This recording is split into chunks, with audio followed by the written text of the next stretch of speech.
So you've built this incredible AI model on your laptop, but now what? It's just kind of sitting there. Well, today, that's the exact gap we're going to bridge. I'm going to show you how to take that creation from your machine and launch it for real on a super powerful, secure, enterprise-grade platform like Microsoft Azure. And really, this is the question, right? It's what separates a cool personal project from a professional, enterprise-ready application. I mean, your model might be an absolute genius on your computer, but how do you get it out to the world? Securely, so it can handle tons of users? Making that leap? That's exactly what we're going to break down. Okay, so you might be thinking, hang on, don't all the big cloud guys offer AI services? And yeah, you're totally right, they do. But Azure has this special exclusive partnership with OpenAI. And what that really means is if your company wants to tap into the latest and greatest models, like GPT-4, inside a super secure corporate bubble, learning Azure isn't just a nice to have, it's pretty much mandatory. It wraps everything you need for serious AI into one neat package. All right, so here's our game plan. Super simple. We'll talk about why we're even doing this, get the lay of the land with Azure's structure, then we'll actually build our project. After that, the fun part, launching the model and plugging it into our code. Let's get to it. So first things first, before we touch any code, we've got to understand the map.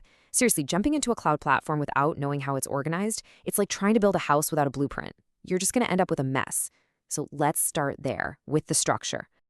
And you know what? There's a really easy way to think about this. Just picture a company's org chart. Seriously, once you get that in your head, the whole Azure hierarchy, from who pays the bills all the way down to a single little project, it all just clicks. So it basically breaks down into 4 levels. At the very top, you've got the subscription. That's the whole company, let's say Target, the entity that's paying Microsoft. Then under that, you have resource groups. Think of these as your departments, like the engineering team or the marketing team. They each have their own budget and their own stuff. Inside one of those departments, a team gets an AI hub. That's their central workbench.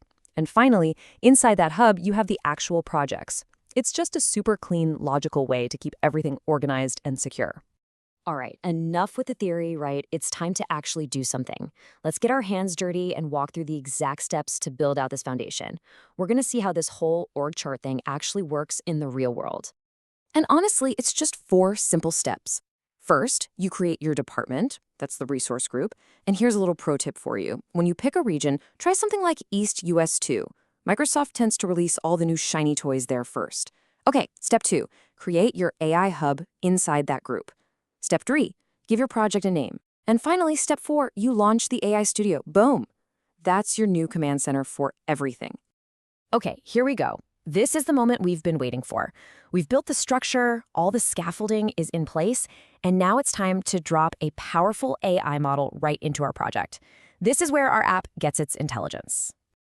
But wait a second, there are a ton of models out there. How in the world do you choose the right one? Well, AI Studio has this awesome feature called the Model Leaderboard. It lets you line up all these different models and compare them based on what actually matters for your project. Maybe you care about cost, maybe it's speed, maybe it's pure accuracy. You get to decide. It's all about finding the perfect tool for the job. So let's look at a real example. Imagine we need a model for a coding task. We can see right away what the trade-offs are.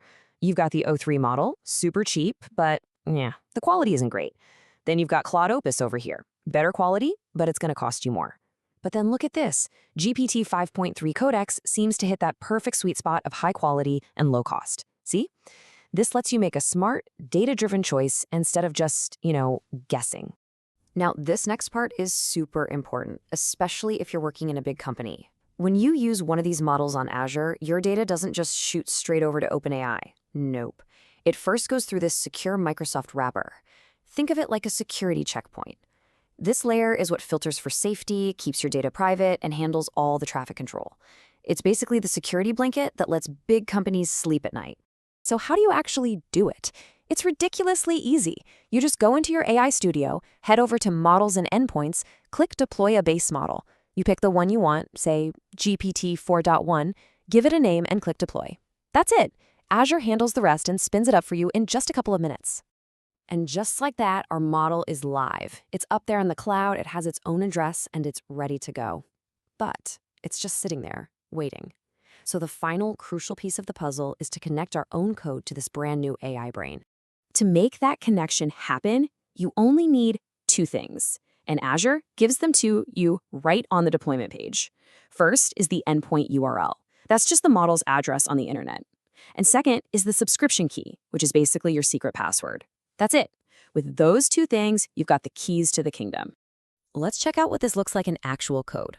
On the left, you can see how to do it with a standard Python requests call. Simple enough. But if you're using a framework like LangChain, and a lot of you probably are, it gets even easier. Check out the code on the right. You literally just import one thing, the Azure Chat OpenAI class, pop in your credentials, and you are good to go. It's just seamless. And that's it. We went from a model stuck on a laptop to a globally deployed, super secure AI endpoint. And it only took a few steps. You have the complete playbook now, so the only real question left is, what are you going to build first?